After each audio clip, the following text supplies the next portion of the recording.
So now I can start laying out units. There's some cool things I can do with them. So if I've got a few in a row, I can clone them. I can mirror units, and these behave much, much more nicely and easily and quickly than you would do mirroring a group. The other thing I want to point out is, although it appears as though we've got overlapping walls that are going to happen here, as part of our export, we manage that. So you only have one partition wall between these two units, unless it's modular, in which case we tell you to organize the group a little bit differently in Schema, and then you would have two adjoining half walls that would adjoin together. So either option is capable with Schema. But when I learned that we didn't overlap walls and groups, that sold it for me.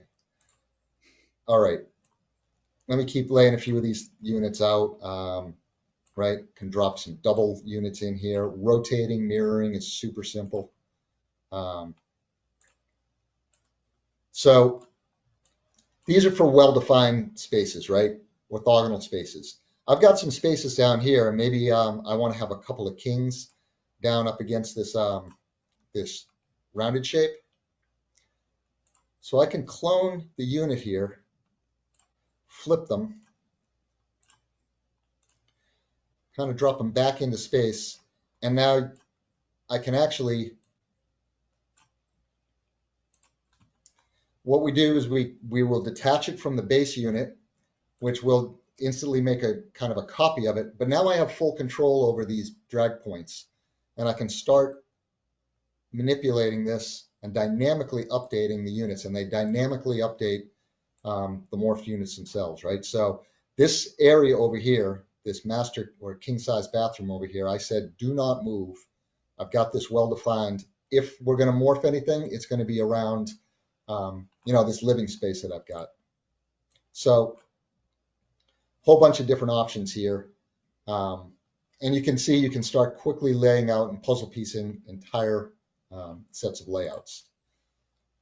So rather than boring Morph used to be like a command that you would have to do, and now it's just really just an endpoint drag, and it realizes that's what you're trying to do. So same result, just a lot faster and easier. show you real quick as well, maybe some of these rooms are of typical layout for the top few floors. I can make them part of this layout and start quickly laying them out. So again, vertical, horizontal, blocking, stacking, auto layouts, all capable now. Let's see. One piece of color commentary I'll give there is that if you've been a previous schema user and you were used to doing, a generator and then puzzle piecing on a floor plate and then using that as a template, the previous limitation was you could only use an entire floor plate as a template.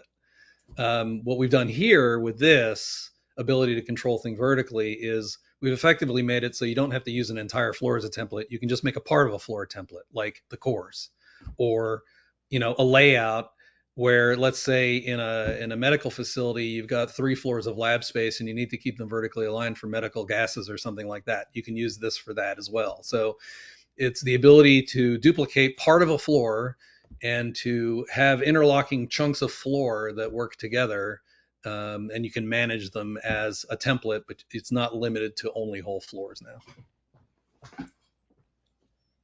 All right. So blocking and stacking, I'm not going to bore you with completing this. So I had created a complete layout ahead of this. Maybe there we go. And one of the things I want to make sure is called out here is the whole time if you don't have anything selected, it's giving you updates on building metrics for the unit mix. So it's going to tell you the percentage and the number of units that are laid out in your unit mix, as well as your area schedule. Now, if I select a portion, like if I select this block, that'll update and say, all right, so for this block, kind of this main hotel area, this is what my distribution looks like. And the whole time, I can also come into this metrics tab, and I can create my own kind of pivot tables or spreadsheets.